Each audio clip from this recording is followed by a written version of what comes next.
Hello class, it's March 16th and today's lesson is on narrative essay writing. So please take out your books, your writing books, and turn to page 23.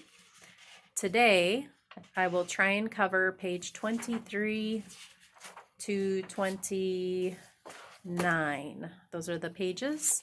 And it's a good idea for you to go through every page and go through the exercises, although I won't be checking them for homework, but it'll be a good exercise for you to completely understand narrative essay writing. Now, a narrative essay is different than an academic essay in many ways. First of all, narrative essays are a story about our lives or someone else's life.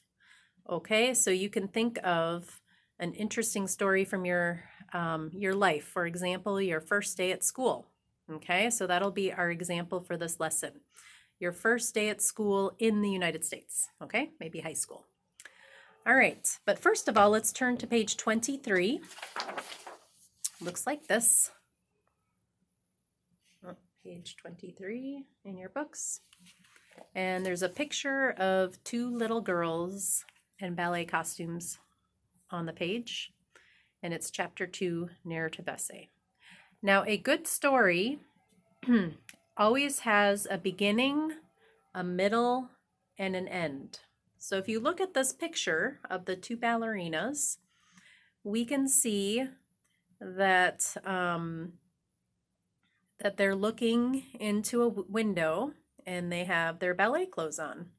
So perhaps the beginning of the story would be what happened before the picture would be that they were dancing in a ballet class and they were having a lot of fun and learning some new ballet moves. And what happened when the picture was taken, the middle, perhaps they're looking in the window and looking at the older class dance their dances. And so they're very interested in what the older class is doing. And then in the end, after the picture, perhaps their mother took them home and they had a snack or they had dinner. Okay, that's a basic story. We have a beginning, something starts, a middle, and an end. It finishes. Okay, let's turn the page. Page 24 looks like this. Okay, components of a narrative at the top. Okay, there are many elements that make a good narrative, and if we were in class, I would talk about each of them. So there's 4 at the top there. It says components of a narrative. There is imagery, plot, theme, and mood. All right. Hopefully I wrote this textbook so that you can understand all of them. Okay. So I have some exercises on imagery, and basically these exercises in activity 2 and activity 3 are tapping into the 5 senses. Now, the 5 senses, in case you don't know, are sight, hearing, taste, smell, and touch. Okay?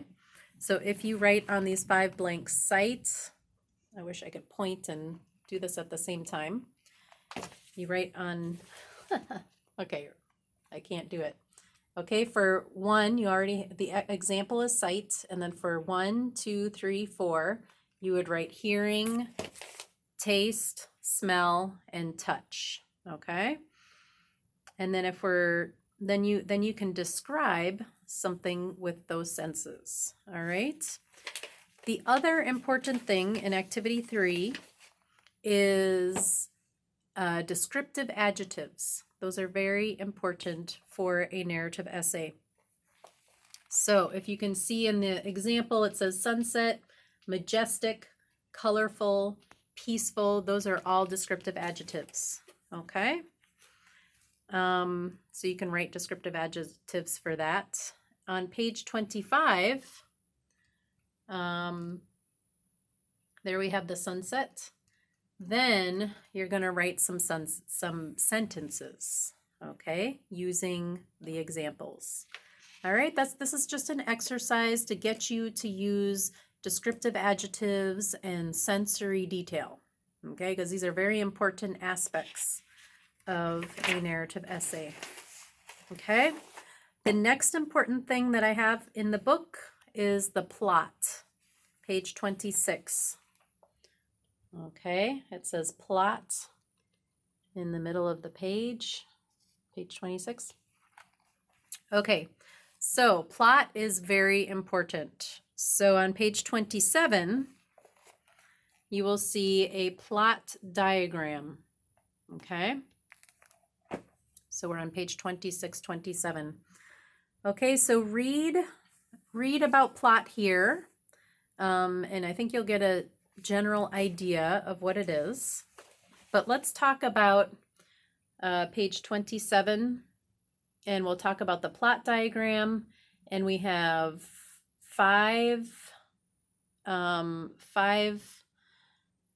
parts to this diagram. We have a beginning, a rising action, a climax, a falling action, and a resolution. So this essay will be 3 paragraphs. The number 1 paragraph will be your introduction, okay, which is the beginning. So in your introduction, what you're going to do is set up the story. If you see under beginning in the book, there's questions. I need to get a pointer. That might help. There's questions to ask, okay? Where does the story take place? When does the story take place? Why did the story happen? Who are the main characters involved in the story? So that is going to be your introduction. You're going to introduce the story using questions like these. They don't have to be your exact questions, okay?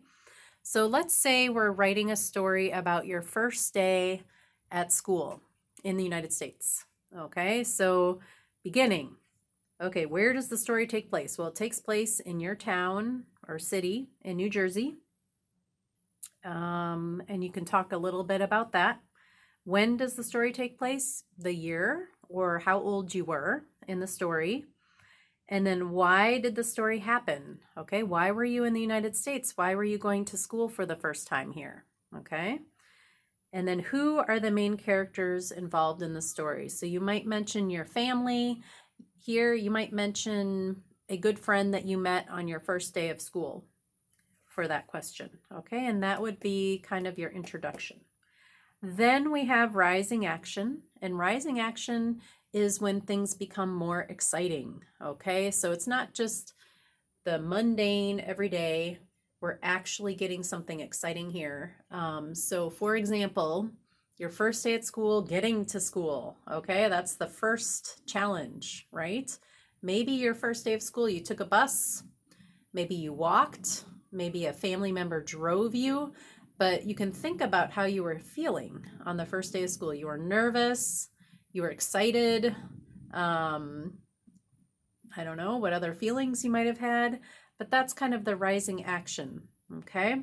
And then maybe you entered in the school and there was a problem. A lot of people have problems their first day at school. Maybe you couldn't find your classroom, or you couldn't find the office, or maybe you weren't registered for school yet, or some kind of problem probably happened on your first day, okay? So that's kind of like the rising action, okay, which is in the middle there. Then we have the climax up at the top there, and that's like the biggest part of the action, the most exciting part. Now, your first day of school is not exciting probably, but you can still make it exciting. So what was the most exciting part of that day?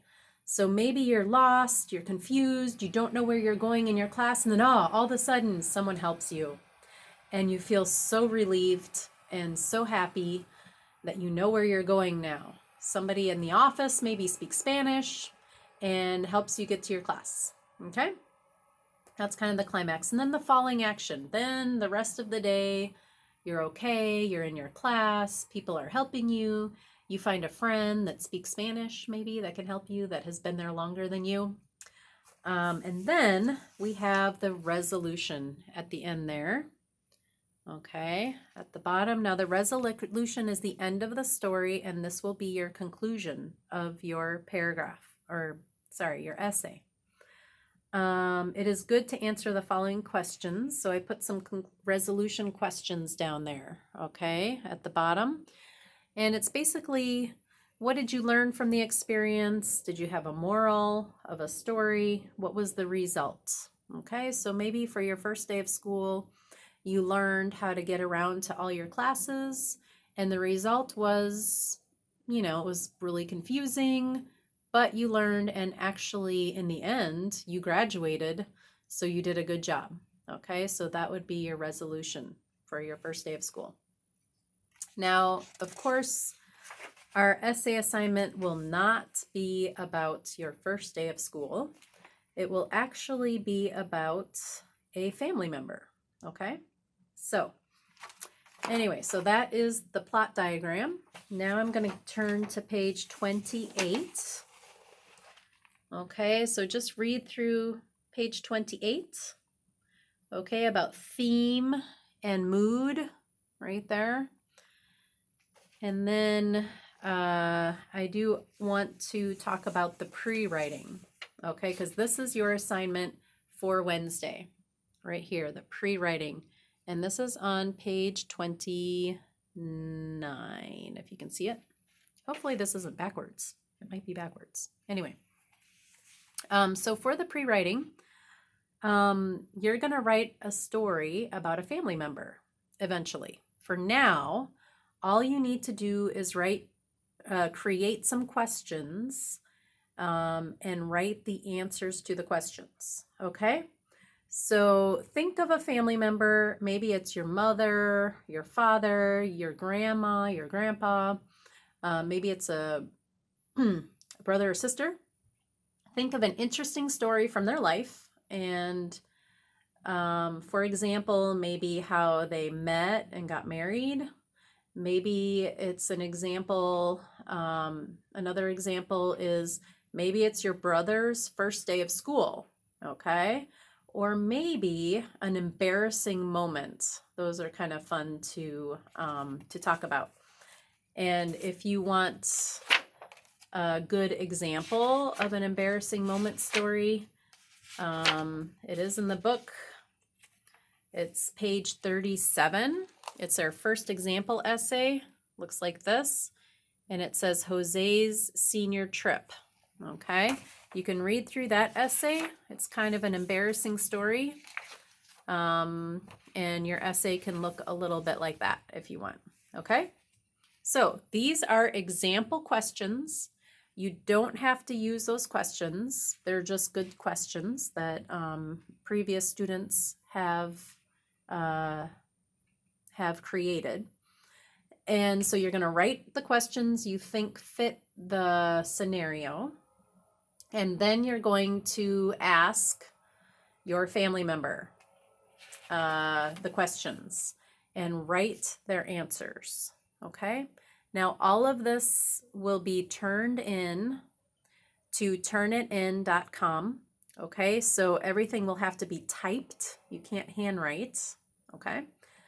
And so you'll type the question and then the answer to the question that your family member gave you. Then a question, then an answer. Okay. Again, you don't have to use these questions. You can use more interesting questions, but these are a good start. Okay. So that's your assignment for Wednesday. I hope this video was helpful. I will post it on Blackboard. All right. Have a good day.